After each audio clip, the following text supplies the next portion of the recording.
Bienvenidos, hoy vamos a desarrollar el tema central que es la teoría del delito.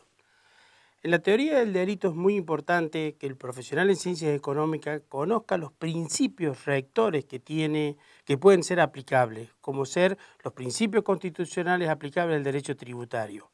También es muy importante conocer la teoría y los principios del derecho penal, ya que en más de una oportunidad vamos a tener que recurrir a estos principios para poder defender a nuestros clientes. El contador público puede, sin ningún tipo de inconveniente, conocer y estudiar la teoría del delito. Dentro de la teoría del delito o dentro de los requisitos que tiene el delito, vamos a ver algunos casos o algunas cuestiones que nos pueden ser de gran ayuda. ¿Qué pasaría si durante una inspección o en una inspección un contribuyente oculta bienes a la AFIP? Bueno, aquí estaríamos en presencia, o la acción típica es ocultar.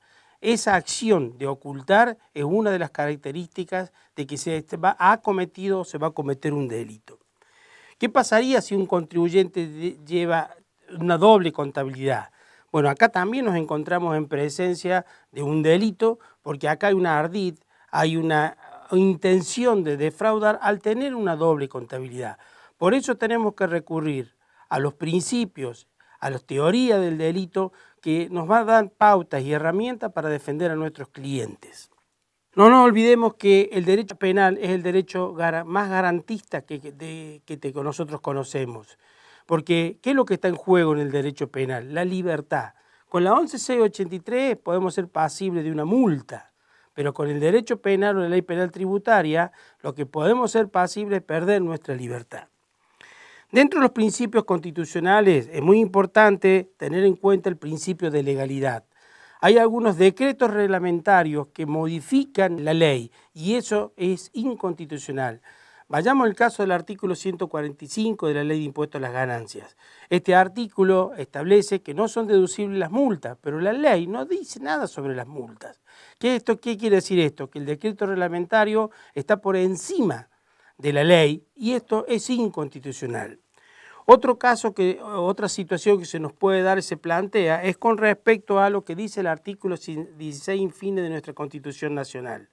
En este artículo lo que dispone o establece es que el principio de igualdad. Esto quiere decir que un empleado en relación de dependencia, un contribuyente a la misma base imponible, tiene que aplicarle la misma alícuota. No puede ser que unos estén exentos y otros 3 gravados cuando tienen la misma base imponible. Otro ejemplo dentro de la teoría del delito es la participación de los contadores. Acá tenemos que tener mucho cuidado porque hay muchísima jurisprudencia donde incrimina al contador por no arbitrar los medios necesarios para no caer dentro de la ley penal tributaria. Por ejemplo, un contador planea evadir un impuesto, pero no confecciona la declaración jurada. Dentro de la teoría del delito es un autor intelectual de evasión impositiva. El mismo caso, pero planea y presenta y confecciona la declaración jurada. En este caso es el autor material del delito. Un contribuyente proporciona a otras facturas de servicios o de compras que no realiza. Bueno, aquí nos encontramos frente a la figura de un cómplice de evasión, porque si yo no tengo esas facturas por una compra o un servicio que no se prestó, no podría aumentar mi gasto o aumentar mi crédito fiscal. Hay que tener en cuenta también que la persona humana puede, muchas veces en la profesión nos dicen, ¿por qué pagas tanto impuestos vos si yo pago menos? Entonces, acá hay que tener mucho cuidado por la figura del instigador, la persona que instiga a que paguemos menos impuestos, pero no ajustada a derecho. Ahora los invito a realizar la actividad y luego nos veremos con las claves de respuesta.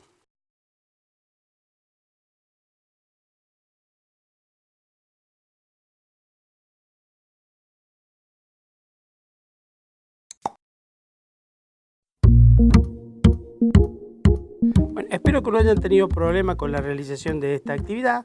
En esta actividad hemos intentado sintetizar o fijar los conocimientos de la lectura desde la lectura, donde hacemos mucho hincapié en cuáles son los elementos del delito, cuando hay acción, cuando hay tipicidad.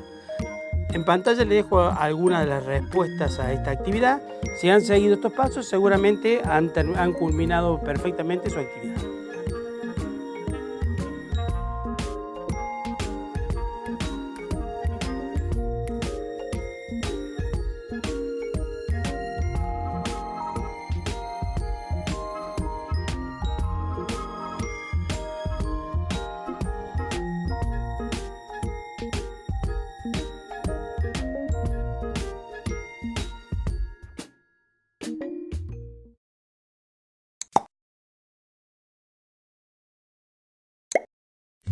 Bien, ahora vamos a desarrollar el concepto central, que es las figuras típicas que vamos a encontrar en la Ley 11.683. Aquí tenemos que hacer una distinción, que hay dos tipos de figuras típicas: los incumplimientos a los deberes formales y los incumplimientos a los deberes materiales. Los incumplimientos de los deberes formales los vamos a encontrar en la no presentación de declaraciones juradas, en la no contestación de un requerimiento, que son pasibles con multas que tienen un mínimo y un máximo graduables. Dentro de los incumplimientos formales nos vamos a encontrar con una que la multa es muy alta, que son los incumplimientos de los deberes de información. Para la AFIP, los deberes de información, de colaboración que tiene el contribuyente son muy importantes, por eso que las multas pecuniariamente son tan altas. El segundo grupo que nos vamos a encontrar son las multas materiales. Son multas que tienen su característica en la omisión de impuestos y que tienen su característica en la defraudación.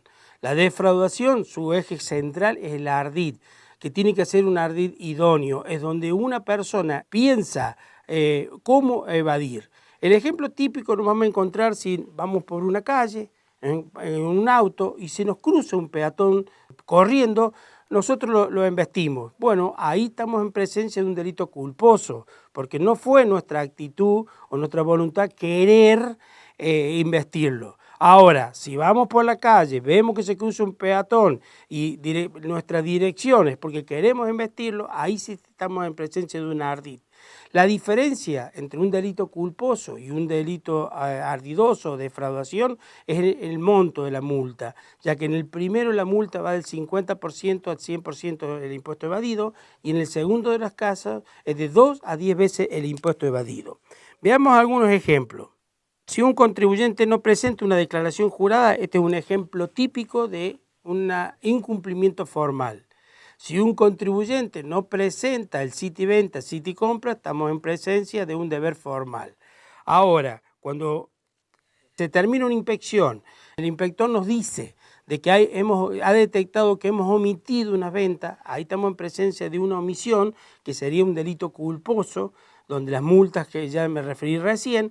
Ahora, si llevamos una doble contabilidad, si tenemos escondido atrás de una puerta, en un inmueble adjunto, mercadería, etcétera, etcétera, etcétera, ahí ya estamos con la intención de querer evadir. Por lo tanto, ahí estamos en presencia de un delito intencional, de un delito con el ánimo de defraudar.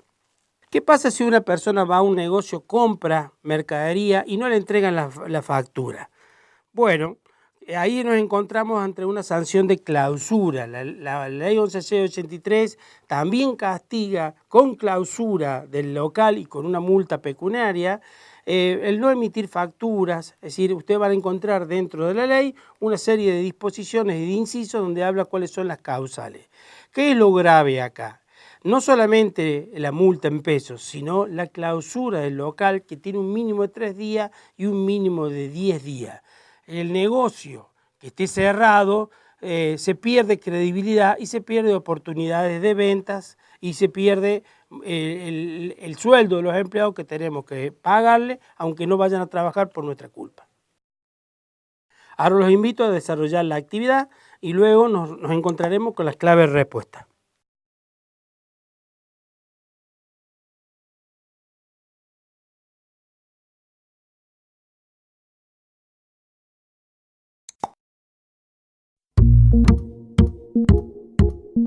Bien amigos, espero que hayan podido cumplir con la actividad.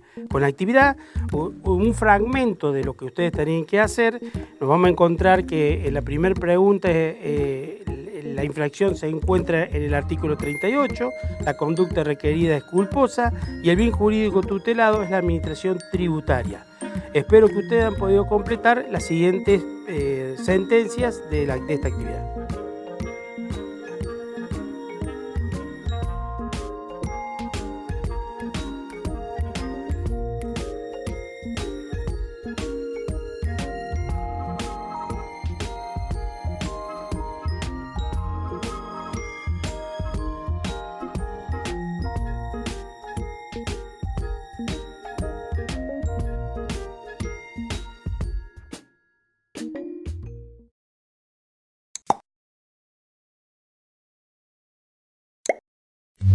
Bien, ahora el tema central de la ley penal tributaria. Considero que un profesional no puede dejar de conocer cuáles son las pautas y los elementos de la ley penal tributaria, no solamente para el ejercicio de su profesión, sino que también debe dársela a conocer a sus clientes para que no incurran en esta conducta, porque la consecuencia de un incumplimiento es muy grave. En la ley penal tributaria podemos ver perfectamente dos bienes jurídicos perfectamente identificados. Un bien jurídico protegido inmediato, que es la hacienda pública, el erario público, el patrimonio del Estado. Cuidar con esos conceptos. Y un bien jurídico protegido inmediato es la función que tiene la AFIP de cuidar el interés macroeconómico y social. Vamos a unos ejemplos.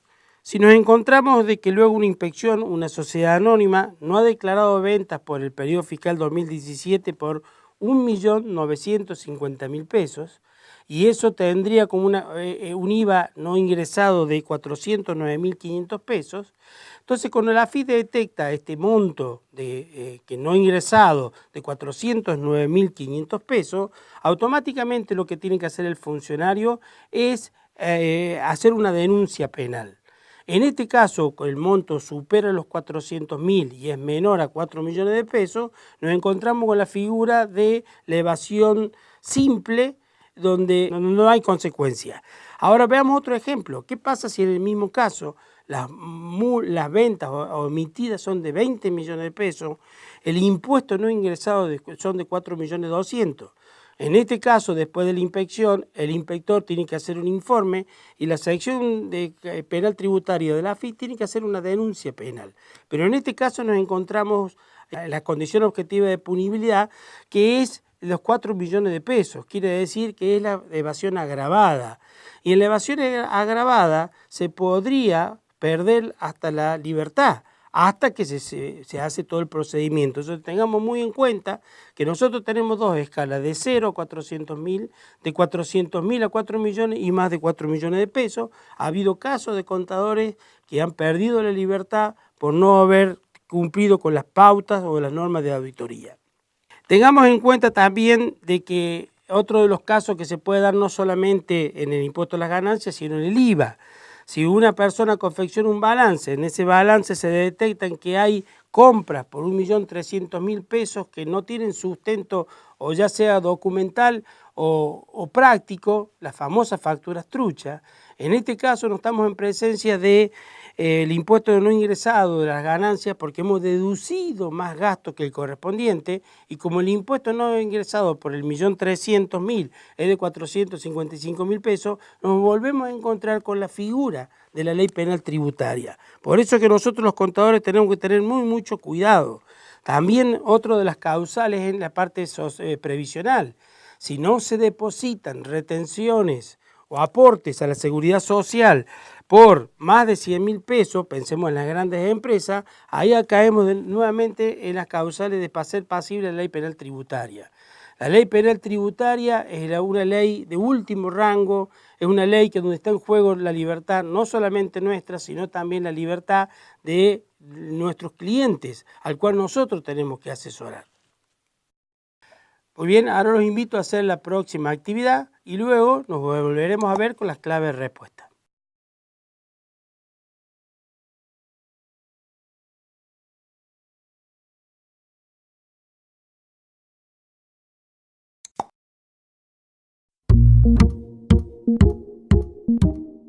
Bien, espero que tampoco hayan tenido problemas con esta actividad, que consiste básicamente en leer la ley penal tributaria y clasificar cuando estamos en presencia de un delito de peligro, por ejemplo el artículo 4, y cuando estamos en presencia de un delito de resultado, por ejemplo el artículo 1.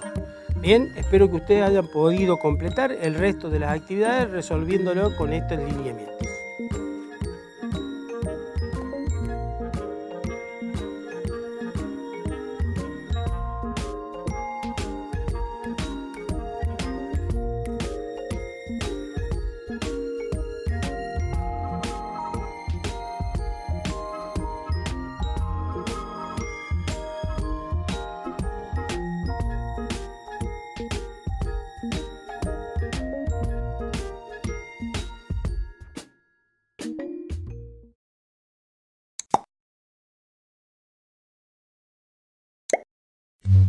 El tema central es la responsabilidad del contador. Pensemos en una situación muy común. Estamos en presencia de un delito penal tributario. El juez cuando empiece a valorar o a analizar quiénes son los que intervienen, ¿quién creen que siempre es más apto? ¿El contador, que estudió impuestos, que se especializó, o el comerciante que se dedica a comprar y vender? Ustedes van a encontrar muchísima jurisprudencia en donde el contribuyente dice que es el contador quien confecciona las declaraciones juradas, que él solamente se dedica a comprar y a vender. Por eso hay que tener mucho cuidado en la figura del autor intelectual, del autor material, el cómplice o instigador en el caso de los contadores. Hay muchísima jurisprudencia al respecto. Hay muchos contadores que han perdido su libertad por no arbitrar las medidas necesarias o las normas de auditoría para no caer en este error. Por ejemplo, en un caso puntual, la justicia pudo probar que el contador no había tenido todos los elementos de prueba, que no había tenido todos los elementos para la confección de la declaración jurada, sino que los datos fueron aportados por el contribuyente, y con esos datos aportados al contribuyente, él confeccionó las declaraciones juradas. También hay otro caso de jurisprudencia donde fueron sobreseídos dos contadores que también pudieron demostrar y argumentando de que el contribuyente les proporcionó la información y que ellos confeccionaron la declaración jurada en función a esa información. Hay que tener en cuenta que el Consejo Profesional de Ciencias Económicas ha hecho varias jornadas en los últimos 10 años sobre este tema, la responsabilidad del contador. Y es el mismo consejo que nos instruye a que los contadores tengamos firmado un contrato de prestación de servicio con nuestros clientes y a su vez que el suministro de información del cliente hacia el estudio se haga a través de algún papel firmado, alguna documentación. Hay varios modelos en cuanto a qué documentación pedir a los clientes y la documentación que el cliente aporta. Porque si no vamos a caer en la figura del cómplice, vamos a caer en la figura del instigador, vamos a caer en la figura del partícipe necesario. Tengamos en cuenta que en el Código Penal están legisladas las figuras del autor, del cómplice, el partícipe necesario, partícipe secundario. Si la AFIP o si la justicia nos detecta o nos quiere imputar la figura del autor o del partícipe necesario, tengamos en cuenta que es la misma condena. Por lo tanto, si esa acción es pasible de la pérdida de libertad, vamos a perder nuestra libertad. El partícipe secundario es aquel con el cual sin su ayuda no se pudo haber realizado el hecho. Entonces, como contador, tengamos mucho cuidado, tomemos muchos recaudos y tratemos, que es muy difícil llevarlo a la práctica, que nuestros clientes nos proporcionen información y que tengamos firmado cuál es la información.